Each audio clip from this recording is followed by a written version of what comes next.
दर्शकों को मेरा सादर नमस्कार। मेरा नाम कृष्ण बलदेव गोदारा है। मैं जून 2018 को पंजाब नेशनल बैंक से सीनियर मैनेजर रिटायर हुआ था। मैंने ये 1980 के अंदर एग्रीकल्चर बीएससी ऑनर्स करने के बाद में सर्विस ज्वाइन किया था as ADO Haryana agriculture department के अंदर। 3 साल वहाँ बिताने के बाद में नवंबर 1983 में बैंक के अंदर न्यू बैंक ऑफ इंडिया में एज एग्रीकल्चर ऑफिसर ज्वाइन किया। जून 2018 में मैं वहाँ से as a senior manager retire हुआ था। आप जैसे बैंक में वर्क करते थे सर, तो काफ़ी लोग सुना है सर आपके बारे में, जैसे जिनको कोई लोन नहीं देता था उनको आप लोन देते थे सर। नहीं, ऐसी बात नहीं है, कोई लोन देता है। बैंक के अपने सेट नॉर्म्स होते हैं और जो उनको पूरा करता है और काम करने की इच्छा रखता है तो उसको देने में कोई हर्ज नहीं है। बिल्कुल। तो बस वो एक धारणा बना लेते हैं कि लोग बाग भी कोई नहीं देता, ऐसी बात नहीं है। बैंक के जो नॉर्म्स पूरे करते हैं, काम करने के इच्छुक हैं, बैंक सबकी मदद करता है।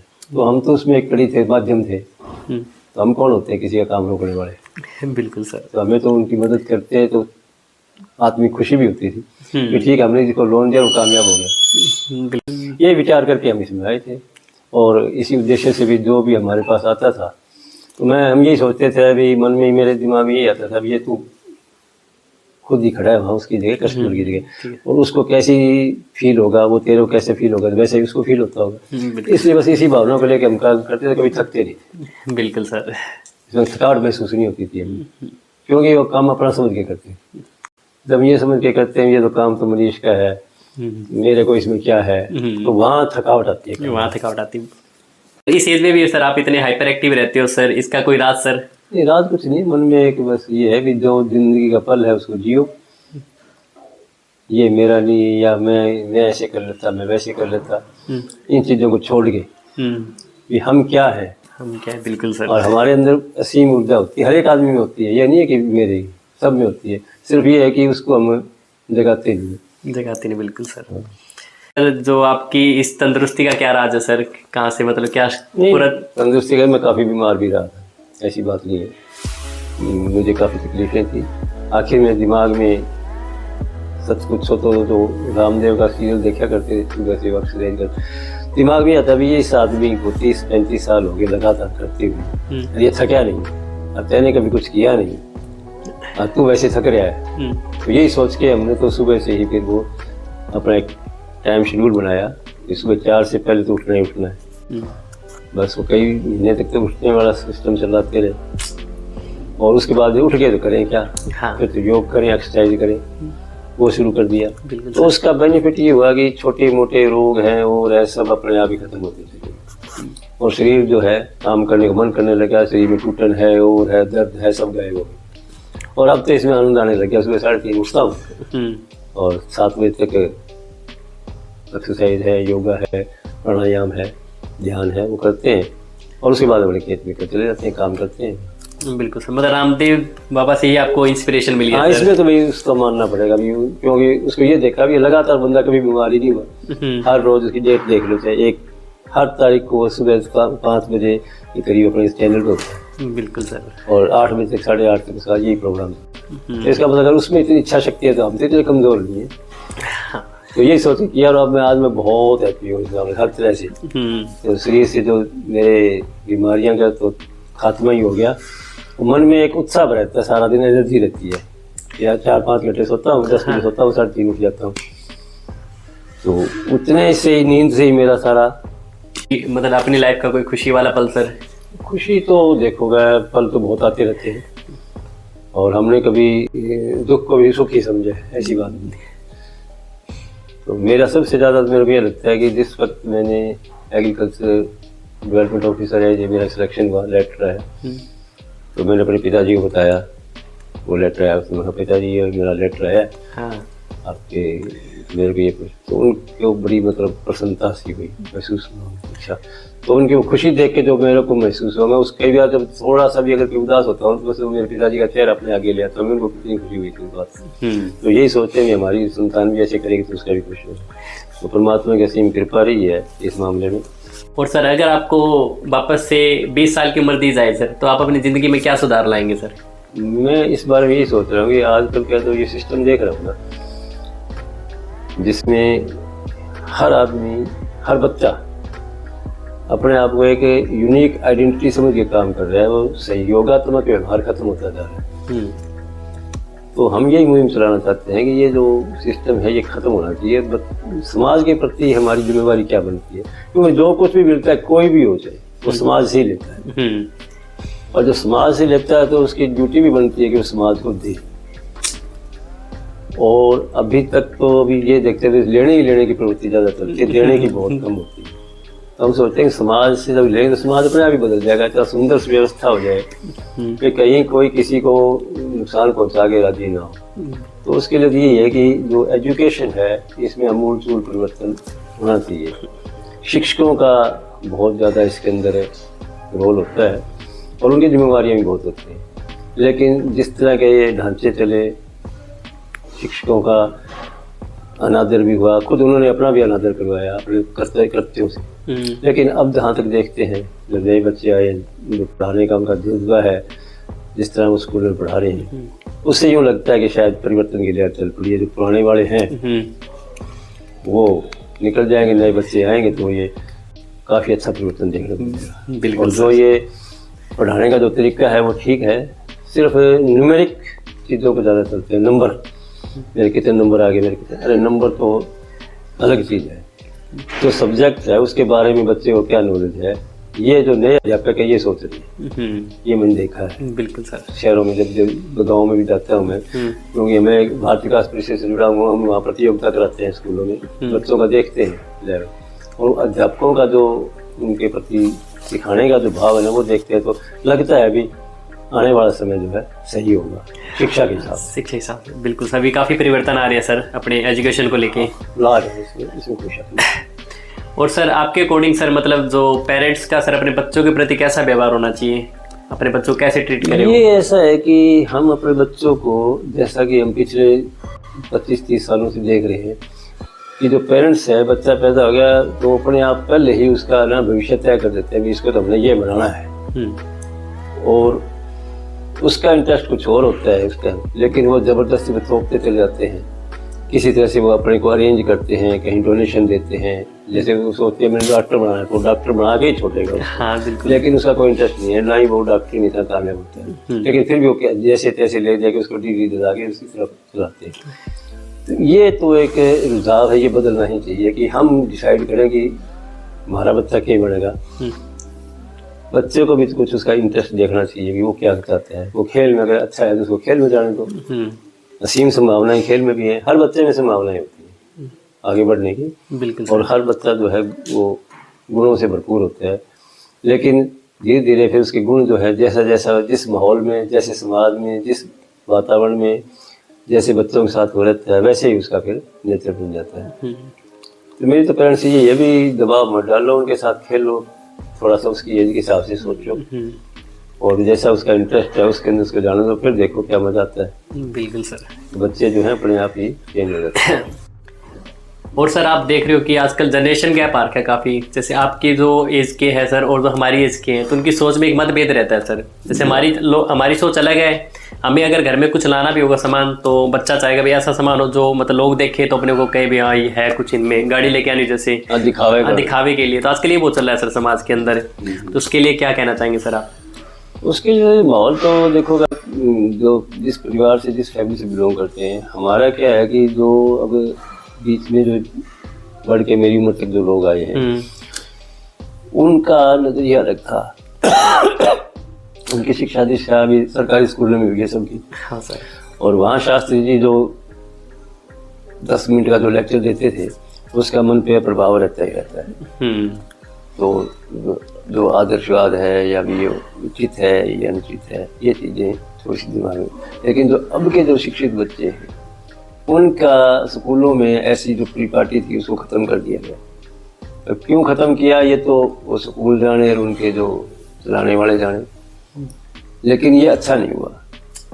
बच्चे सिर्फ उनको नंबरिंग पर आ गए, इतने नंबर आ जाएंगे वहाँ एडमिशन हो जाएगा, ये हो जाएगा। उनको ये नहीं, तुम्हें इंटरेस्ट का मतलब नहीं रहा। और माँ बाप भी उसी हिसाब से उसकी परवरिश करने लगी। तो माँ बाप से भी डिटैच हो गए। बच्चे ठीक है, कोई इंजीनियरिंग कर गया, कोई एमटेक कर गया, फॉरेन में चले गए, सेटल्ड हो गए। और आजकल ऐसे अखबारों में देखने को मिलता है कि बुजुर्ग रह रहे हैं, वहाँ डेथ हो गई, 10-15 दिन पता ही नहीं चला, बदबू आने लगी। बिल्कुल सर। तब पता लगता है कि उसकी डेथ हो गई। और आसे पासे वाले जाके उसको, पुलिस जाके देखती है, फिर उसको इन्फॉर्म करती है। वो कहीं यूएसए में होता है या ऑस्ट्रेलिया में होता है, कहीं और होता है।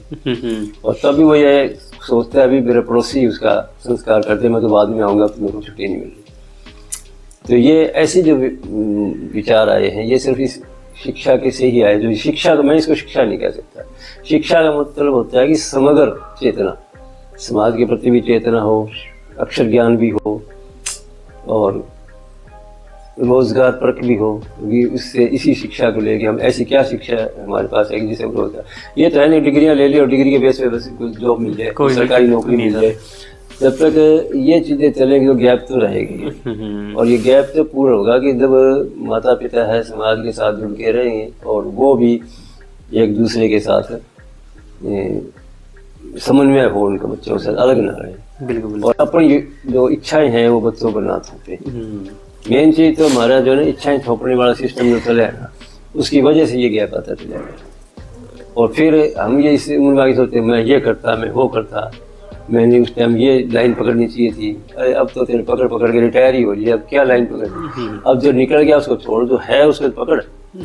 बिल्कुल सर। जो आपके पास है उसी में आनंद रखो, उसी को अच्छा कैसे कर सकते हैं, उससे और बेटर कैसे कर सकते हैं वो सोचो, और उसी हिसाब से कार्य करो, रिजल्ट तो मिलना ही है। कहते हैं ना, भगवान ने कह दिया, बोला जी तू बस कर्म कर, इच्छा फल की इच्छा ना कर। अब कईयों को तर्क आता है, बोला फल की इच्छा नहीं होगी तो काम नहीं होगा। अरे नहीं, जब तू गुड़ खाएगा तो गुड़ तो मीठा लगेगा ही लगेगा, गुड़ का स्वभाव मीठा है। अगर आप नीम का पत्ता चबाओगे तो कड़वा लगेगा, पता है उसका कड़वा है, स्वभाव है उसका। तो आप अगर अच्छा काम करोगे तो फल तो बढ़िया मिलना ही मिलना है। हाँ सही बात है सर। तो इच्छा करने की जरूरत ही नहीं है, आप कर्म करो, फल मिलेगा। अगर कर्म की नीयत अच्छी है, आप उसी डायरेक्शन से ही है, तो हो ही नहीं सकता कि वो काम ना हो। और सर आजकल की मतलब जनरेशन में बच्चों में कोई भी नया काम स्टार्ट करते हैं ना, तो उनको डर सा रहता है कि 4 लोग क्या कहेंगे, कहीं कल को फेल हो गए तो 4 लोग क्या कहेंगे। इसके लिए आप क्या कहोगे? देखो, लोगों ने तो यही करना है, वो तो आप संतुष्ट नहीं कर सकते। हम छोटे से जब हमारे गुरु जी कहानी सुनाया करते थे, भी एक बाप और बेटा गधे को लेके जा रहे थे, तो दोनों उस पर चढ़े हुए थे। तो सामने से बोला, देखो इनकी अकल गई है। बोला दोनों जानवर, मुख जानवर इस पर दोनों बैठे हैं।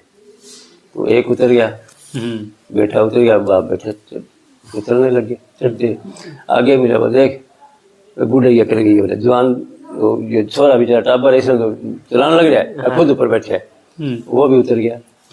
आगे गए, थोड़ी सी दूर 2-4 और खड़े थे। बोला देख गधा सांस ले रखे है, बेटे दोनों पैसे चलने लगे, बैठ क्यों नहीं जाते। उन्होंने गधे को उठा के चलना शुरू किया, देख बोला ये स्कूल उठा के जा रहे। आखिर में उनको छोड़ दिया। तो वो कहने का भाव यह था कि वो गुरु जी ने यही बताया भी हम किसी की मतलब समाज क्या कह रहे हैं, लोग क्या कह रहे हैं, अगर उस पर ध्यान देंगे तो हम कोई काम नहीं कर सकते। लोगों का काम जो है कहना करता है, जब आप कामयाब हो जाएंगे तो लोग यह कहेंगे वेरी गुड, आपने बहुत अच्छा करा। तो ये तो शुरू से पता था ये कैसा करेगा। और जो कर रहे होते हैं, जो कहते हैं जो दवाई निकलना है, ये डूबोगे छूटेगा। तो बात तो है कि कामयाबी की, आप लगन से उससे जो कार्य कर रहे हैं वो करो, लोगों ही करो, मत करो क्या कह रहे हैं। बिल्कुल सर। अगर हमें हमारी वही मैंने बताया भी डायरेक्शन अगर सही है और काम हम सही कर रहे हैं, नीति सही है, नियत सही है, तो कोई फल की इच्छा करनी, फल तो अपने आप आएगा, कामयाब हो गए आप। और सर जैसे आज के जो यूथ है सर, वो बड़ी छोटी उम्र में ही उनके हाथ में फ़ोन आ जाता है, एंड्रॉयड फ़ोन, तो उनके लिए सर आप क्या कहोगे? सर देखो टेक्नोलॉजी का ज़माना है और टेक्नोलॉजी की ज़रूरत भी है। बात यह है कि उसको प्रयोग कैसे करते हैं, ये थोड़ा सा माँ बाप का भी बन जाता है कि बच्चों को थोड़ा सा उनको उस हिसाब से गाइड भी करे भी आप इसमें ये चीज़ें देखो। एजुकेशन काफ़ी चीज़ें होती हैं, तो वो चीज़ें देखो जिससे आपका विकास हो। बहुत कुछ आता है इसके अंदर। हाँ बिल्कुल, अच्छा भी आता है, बुरा भी आता है।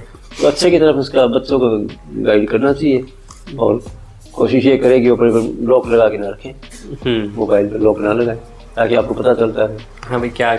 और आप भी अपने मोबाइल पर लॉक मत लगाओ। बिल्कुल सर। अगर आप लॉक लगाओगे दूसरों को कहोगे भी ना लगाओ तो कहिए आप लगा रखा है, खुद ने लगा रखा है। खुद भी खुली किताब रहो, उनको भी खुली किताब रहने दो, तभी कर सकते हैं। बिल्कुल सर।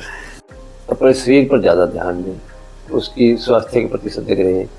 अधिक नहीं कर सकते तो आधा घंटा प्राणायाम आसन ये जरूर करें सुबह के टाइम, तो ये पूरी एनर्जी देता है। जल्दी उठें तो मन से नकारात्मक का भाव खत्म होता है, और जब नकारात्मकता नहीं रहेगी, पॉजिटिवनेस आएगी, तो बीमारियां भी नहीं लगेंगी। हाँ। और अपने के दूसरों के प्रति अपने कर्तव्यों को समझना, अधिकार ही अधिकार की मांग करते रहेंगे, कर्तव्यों पर ध्यान नहीं देंगे, तो फिर तो बात बनने वाली नहीं है, टेंशन ही रहेगी।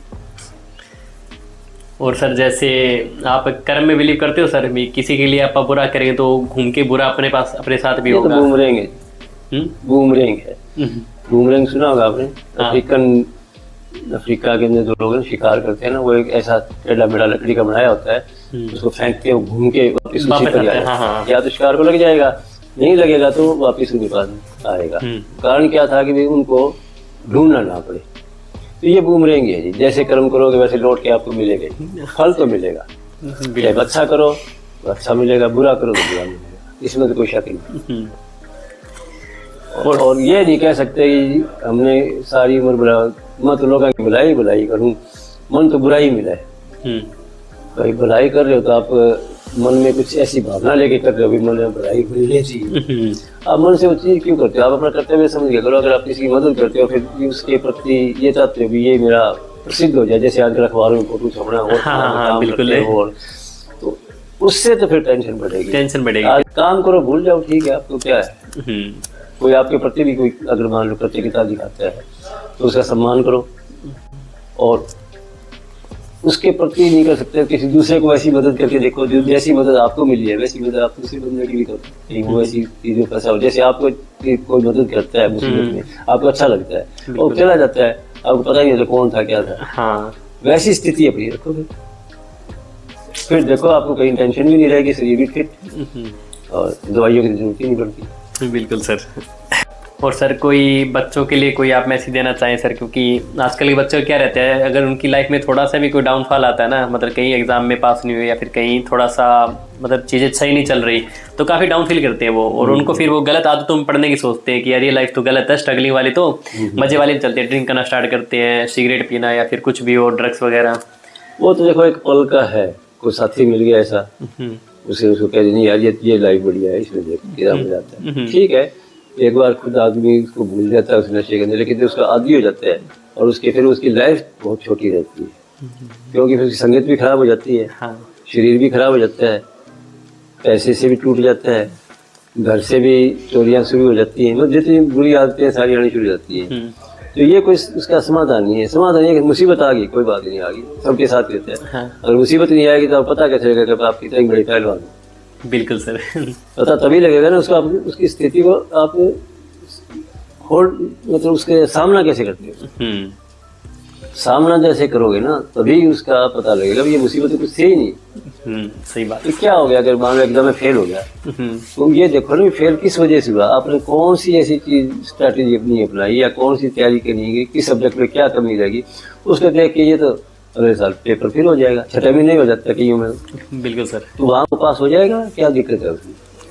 तो अगर वो ये सोच रहे बस मैं तो रह गया जी, ये हो गया, ये तो कोई वो पॉजिटिवनेस तो इसी के अंदर है कि जो छूट गया उसमें उसका विश्लेषण करे भी ये किस वजह से हुआ, कहाँ तेरी कमी रहेगी, उस कमी को दूर करे। तो कमी दूर करने के बाद में तो मैं नहीं समझता कि वो अगली बार फेल हो जाएगा। बिल्कुल सर। और सर जैसे मैंने आपको देखा, आपका लाइफस्टाइल देखा, जैसे आप बुलेट वगैरह स्कॉर्पियो गाड़ी वगैरह चलाते हो, पूरा टच पंच रहते हो सर, तो इसका क्या राज है सर? तो शुरू में बताया था, मेरा ध्यान यही है कि अपने शरीर को स्वस्थ रखना, पहले अपने पर ध्यान दो। अगर शरीर आपका स्वस्थ है, आप स्वस्थ हो तभी किसी की मदद कर पाओगे। आप खुद ही खल्लू कर रहे हो तो किसकी क्या करोगे। हाँ सही बात है सर। ठीक है ना। अगर मन में किसी दूसरे की मदद करने की भावना है तो इस बॉडी को पहले फिट रखोगे तो आपके लिए सारी चीज़ ठीक है, और उसके लिए भी आंतरिक रूप से खुश रहना भी जरूरी है। आपका सर जैसे खाना वगैरह में क्या रहता है सर, क्या डाइट? खाने में तो देखो जी, मेरे तो बीमार हुआ ना, मैंने तो ये कि दिमाग अपने आप दिमाग में आ गया। अब ये जो मीट जो कणक खा रहे हैं ना, हाँ, ये सबसे भयंकर हमारे लिए, क्यों एक तो ये पचती देर से, जिसकी वजह से अब फिर इसको 3-4 टाइम यही खाना देता हूँ। तो मैंने अपना डाइट प्लान चेंज कर लिया। मैंने ये किया कि सुबह मैं फ्रूट्स लेता हूँ, सब्जी है उसका सूप बना देती है बिटिया, वो यूज़ करता हूँ। दोपहर के टाइम 2 चपाती, वो भी या तो मिस्सी हो या जौ की हो या बाजरे की हो, एक बाजरे की एक आधी रोटी होगी, और सब्जी जो बॉइल्ड उसके अंदर तो तड़का भर हाँ ठीक है सर। और उसमें घी भी चोखा डालना चाहिए, बिना घी के तो अच्छा नहीं लगता। हाँ सही बात है। वो शुरू कर दिया। तो पहले जैसे बीपी बढ़ेगा, मेरा तो कुछ नहीं हुआ, पहले बढ़ा करता था, वो सारा कुछ ठीक ही हो गया। मैं किसी को योग को ही मानता हूँ, ये अपना इसको थोड़ी बहुत कैलोरी बर्न करोगे तो सब कुछ हजम होने लग जाएगा, सब फिट रहेगा। बिल्कुल सर। और सर एक जैसे स्टूडेंट्स की लाइफ में एक डिप्रेशन नाम का वर्ड आया हुआ है, स्ट्रेस भी काफ़ी बच्चे आजकल अपने कैरियर में आगे बढ़ने के लिए ना काफ़ी स्ट्रेस लेते हैं। भाई अब वो ना बना तो फिर क्या होगा, अगर मैं डॉक्टर ना बन पाया तो फिर मैं क्या करूँगा।